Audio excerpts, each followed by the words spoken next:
Hello friends and welcome to the next video. In this video I want to talk about Maynard Ferguson. As you know, I played for quite a bit in his band, in the Big Bop Nouveau band. It was something that was massively fulfilling for me because, you know, well, every time I played with Maynard, it was just dramatically amazing, utterly amazing, so satisfying, you know, just beautiful.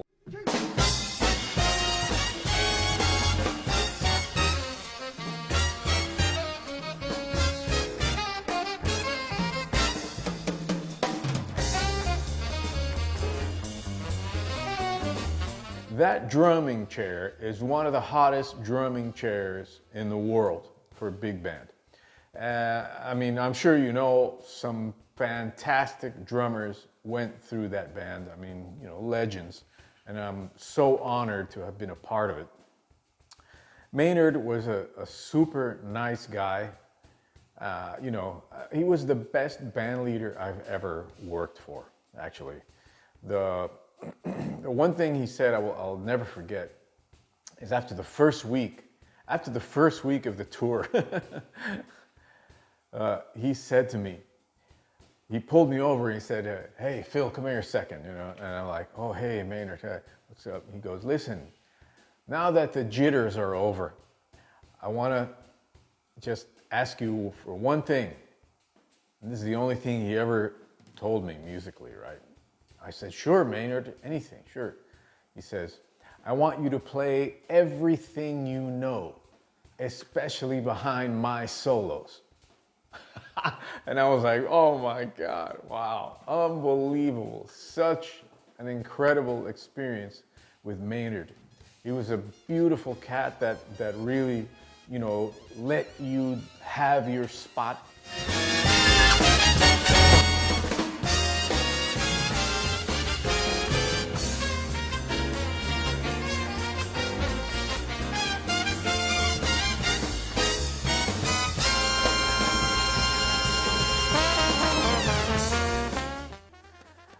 I'm not sure who is responsible for getting me that gig. The guys in the band say that Gregg Bissonette is the one that recommended me. Greg, if you're listening to this, man, I'm eternally grateful for that recommendation.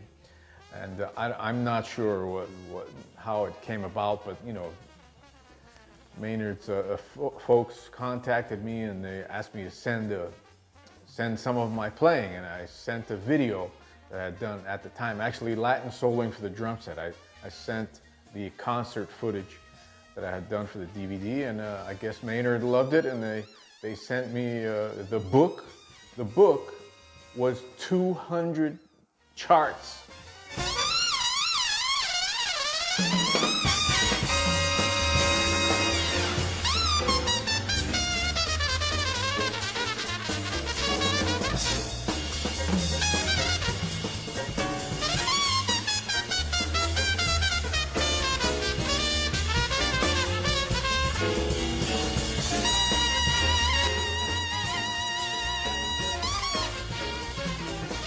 It was actually two books like this. And I said, oh my God, what am I gonna do, you know? And they told me just, you know, go over these basic tunes, which is what we're gonna do, and the rest just have a look at them and, you know, we'll see when you get here, we'll see what we're gonna do exactly. So it was just like, okay, sight reading from hell. I was basically sight reading the charts. Even when I got there on the gig, I was like, I think they sent me the books like a week before the gig, the first gig. So I got the book and I'm like, oh my God, completely overwhelmed, right? All these amazing big band charts, you know, hits everywhere, drum solos everywhere. Just wow, just a dream, you know? So I get to the gig and, you know, we have our first rehearsal in the hotel, in the lobby of the hotel. So it was amazing, fantastic group of guys, you know, I'll never forget them. And that first rehearsal I'll never forget too. It was fun. You know, no matter how much experience you have, each band has its own dynamics and its own power, and you have to like find it, you know. Maynard's band was super powerful. You had to play your ass off. Okay, sorry about the language, but man, and that drumming chair, like I said, was one of the biggest, hottest spotlights you could have.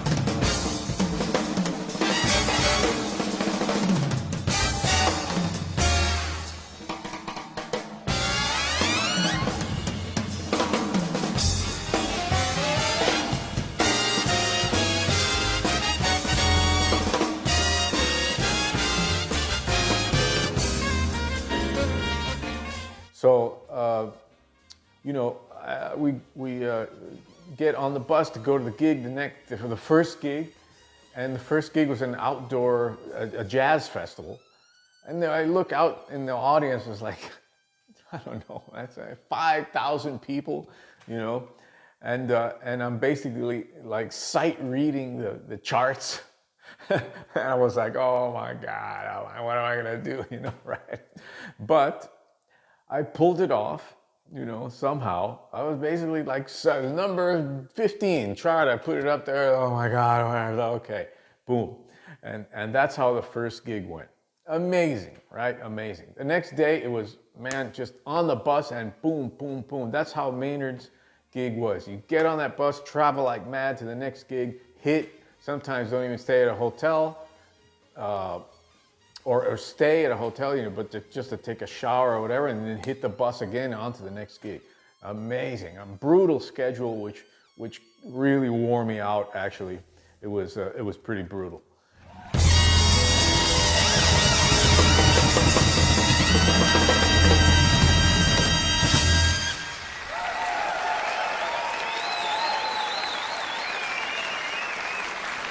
You got it. Big Bop Nouveau band. But you know, the gigs were amazing. So after that, you know, after the first week like that, that's when Maynard pulled me aside and told me that. I was just overjoyed, you know. So what was great about it also was that the sound guy, Bruce, the engineer, he would record every night. He would record the gig every night, and then at the end of the night, he's like, here's your cassette. We had cassettes back then. And you're supposed to listen to the cassette and fix every mistake that you made. But it was just amazing to hear under pressure, right? At the gig, playing with that incredible band, and you know, an amazing experience. I think one of the highlights was in Europe, right? We did a lot of gigs in Europe. I loved going to Europe, France, you know, Germany. We played everywhere with Maynard Ferguson. It was amazing.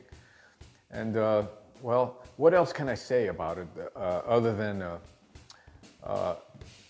it really helped define me as a big band player, because my name got around a whole lot more, right? I mean, I had done a lot of big band gigs, and I actually taught big band class at PIT. I was a sub for Steve Houghton many times. I mean, I was like the main sub at PIT for many years, and the big band class was one of my favorite things to do, actually.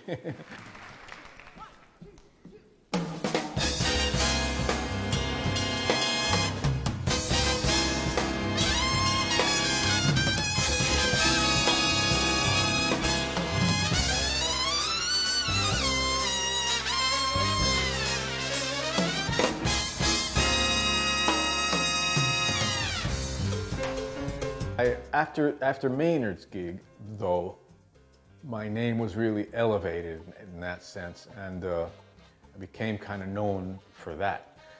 After that whole thing was over, you know, we parted ways. It was a beautiful experience. I just couldn't do the gig anymore, because I was getting gigs that paid a lot more, and although I kind of didn't want to stop the gig, I was like doing the math and going, oh my God, if I don't take these other gigs, then I'm going to lose so much money. And so what you did that gig for the love of music, okay? It was purely for the love of music. It was a very, very incredible experience.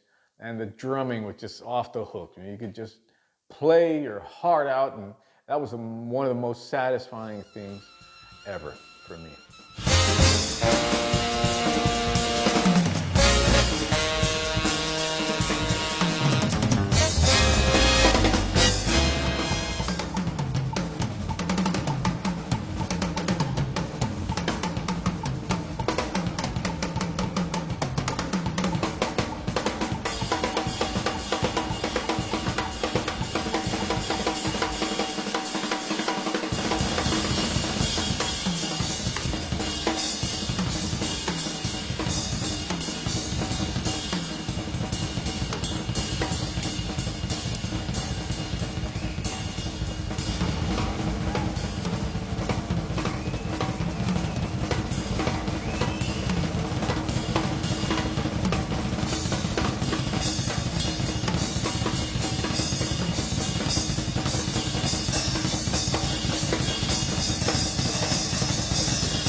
You know, I was very sad when Maynard passed away, and I felt like you know, even though I wasn't in touch with him, and you know, very rarely after that I was in touch with him.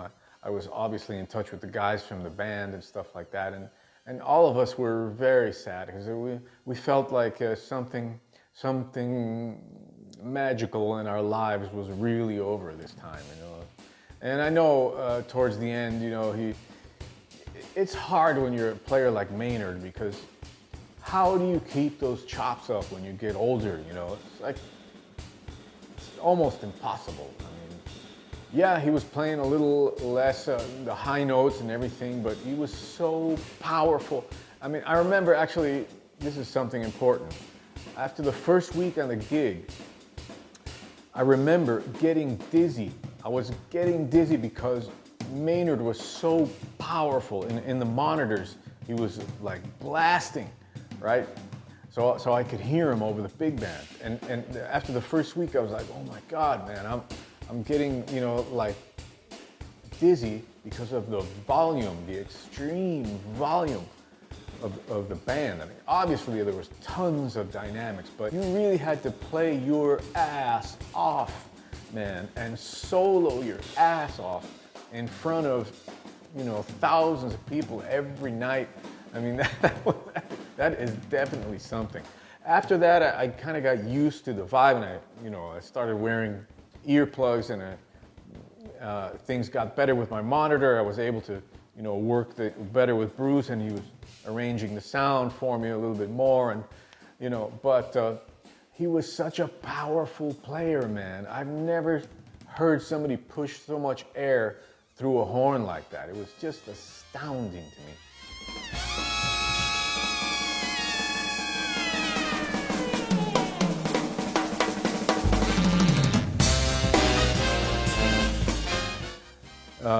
So yeah, Road Tales. What can you say about Road Tales? You know, we barely had time to socialize, to be totally honest, and I think to a certain degree that takes a toll on everybody. You know, travel, play. I remember one of the guys, I won't say who, we're in Paris, you know, right, and we went to the Eiffel Tower to just screw around on a day off.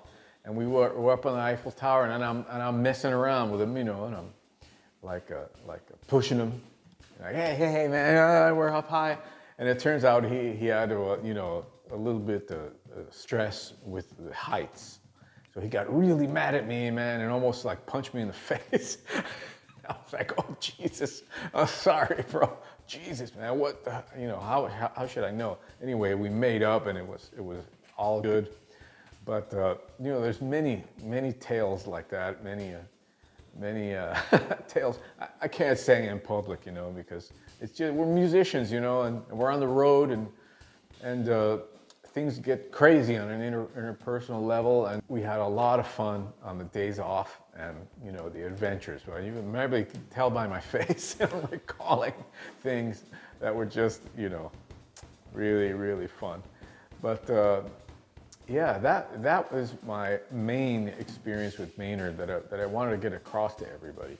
The amazing playing, the power, the drumming that you had to put out. I mean, and people were expecting you to kick ass every night, because if, you know, you, and the drum chair, like, you gotta kick ass. You know, you can't be half of your game, you can't be bringing half of your game on that gig. So it was, for me, a great experience. And what I learned from Maynard, again, the biggest thing that I learned was that he gave me the space to be who I am in the music.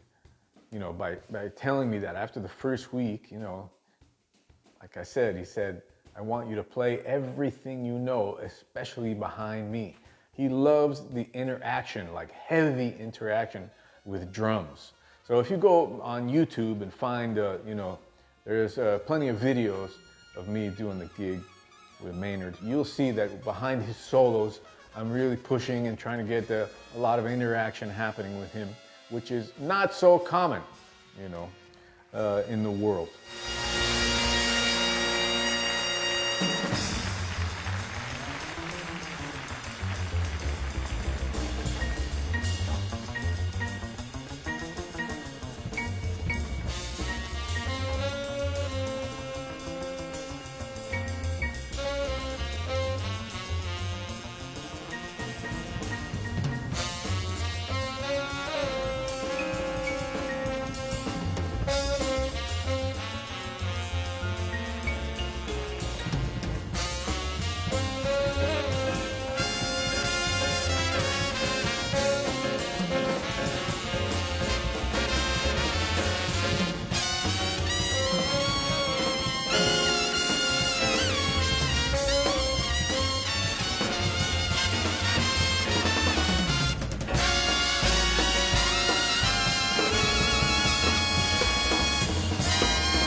Yeah, I miss the guy. Sometimes I think about those times and I just miss him.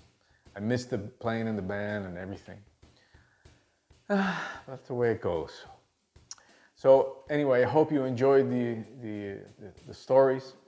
Please join my lesson site. A lot of my concepts come from big band, especially in setups and articulation, fills. You know, big band is great for that. It's kind of like the book of masters in drumming. When you play big band, it's like the source for phrasing for every other kind of music, and at least that's my opinion.